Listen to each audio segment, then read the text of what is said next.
Salam saudara-saudara, berjumpa kembali bersama dengan saya dalam kasihnya. Apa kabar kita semua? Saya berdoa kabar kita selalu baik-baik saja. Amin. Video kali ini saudara, saya membagikan bagi kita cuplikan. Ya, tentunya cuplikan ini adalah sebuah kebenaran yang akan menjawab kita semua, supaya kita sebagai negara Republik Indonesia tidak bodoh dan tidak gampang dibodoh-bodohi. Bagaimana Ustadz Abdul Somad mengatakan bahwa Natal itu haram, dan kalau kalian diundang jangan pergi karena Natal itu haram. Saudara, kita akan mendengar bagaimana dua Ustadz menjawab pertanyaan ini dengan tepat, dan saya rasa ini memberkati kita sehingga umat agama satu dengan yang lain tidak gampang dibodoh-bodohi dan dipecah belah. Seperti apa cuplikan? Mari kita simak cuplikan berikut ini. Bolehkah kita bertamu ke rumah orang non-muslim untuk merayakan Natal? Haram.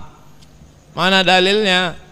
Karena orang yang merayakan Natal itu sama dengan mengakui tiga. Yang pertama mengakui bahwa Isa lahir 25 Desember. Kedua mengakui bahwa Isa anak Tuhan. Ketiga mengakui bahwa Isa mati di palang salib. Maka tak usah diundang pun tak boleh datang.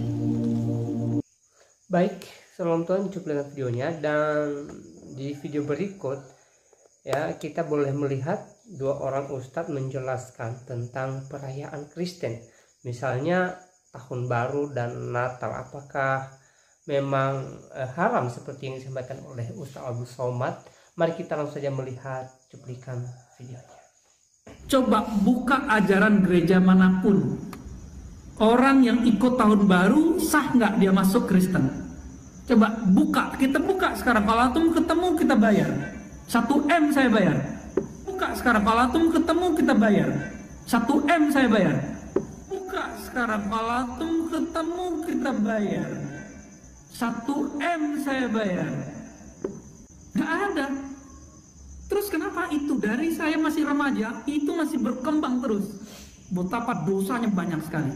Dan anehnya ustadz-ustadz awam ketika khutbah akhir-akhir Desember itu menggunakan tulisan-tulisan hoax itu, dikhutbahkan tanpa disadari si ustadz telah mengkafirkan semua orang yang merayakan tahun baru, menyebut 3 agama. Ini contoh. Ini contoh ingin benar tapi cara akidah, ibadah atau apa? Ya, jujur aja nih, ini antum tahu apa? Merayakan tahun baru itu masuk ke mana? Akidah, ibadah atau bukan sama sekali? Coba cek dulu. Ada nggak ritual dalam main kembang api? Nggak ada.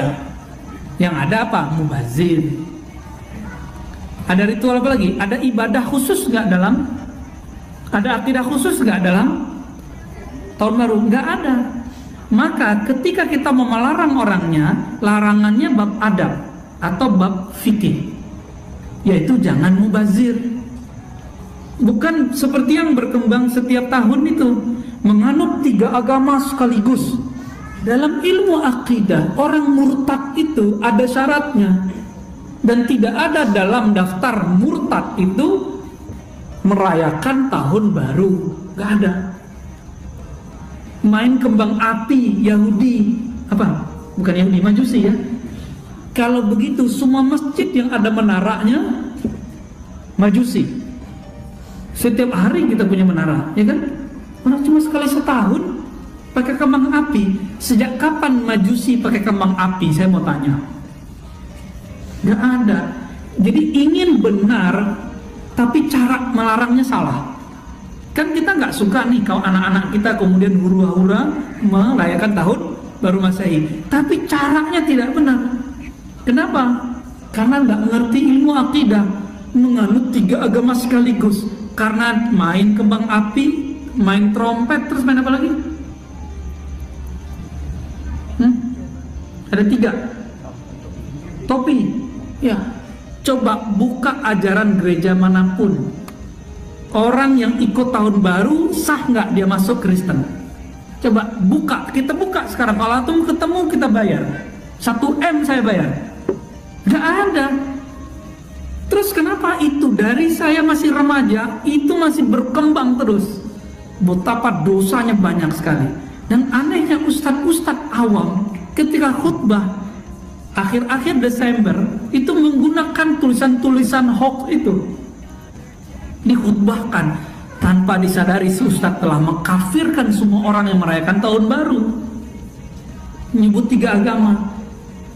Nah, ini contoh ingin benar tapi caranya salah. Kalau sampean mengatakan selamat Natal itu haram, ya sampean harus kuat untuk tidak pergi ke mall di bulan Desember, karena di bulan Desember semuanya diskon karena hari raya Natal. Ayo, hati. Gak apa-apa, yang istiqomah.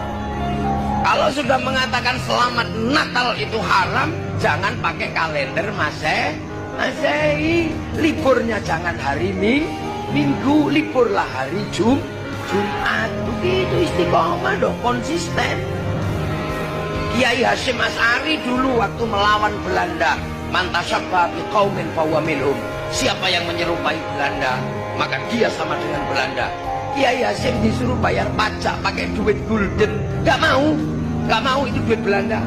Kalau mau pajak ngambil beras, ambil di belakang rumah banyak. Mau ngambil pajak sapi, saya punya sapi. Tapi kalau saya bayar pajak pakai gulden, berarti saya sama dengan Belanda, mengakui gulden sebagai duit. Itu Belanda pakai jas, Kiai nggak mau pakai jas. Belanda pakai celana, Kiai pakai sarung. Belandanya pakai sarung, Kiai pakai sendal kayu. Akhirnya sana pakai sepatu, kita pakai sendal kayu. Belanda ikut pakai sendal kayu, kita ganti sendal kayu, pentolnya satu loh. Gitu dong kalau ngelawan, serius yang istiqomah. Jangan kayak sekarang Amerika kemana-mana pakai Rubicon. Amerika mana dia, tapi kamu kemana-mana pakai Rubicon, produksi Amerika. Loh gitu. Wong kita makan aja, saya minum air kelapa ini bisa dibuka karena pakai golok. Goloknya dari pir mobil buatan Jepang. Ini sedotannya buatan Cina. Ini kelengkengnya Thailand. Ini le mineral perusahaan Eropa. Tisu bikinan Cina. Anggure teko Hong Kong. Ayo. Mic-nya ini buatan Jepang, syutingnya buatan Jepang. Makanya kalau pengen yang murni ada sekarang apa? Kalau hujan mangapo, Nah, saudara-saudara, itulah dia cuplikan. Baru saja kita mendengar apa yang dikatakan oleh kedua ustadz tadi.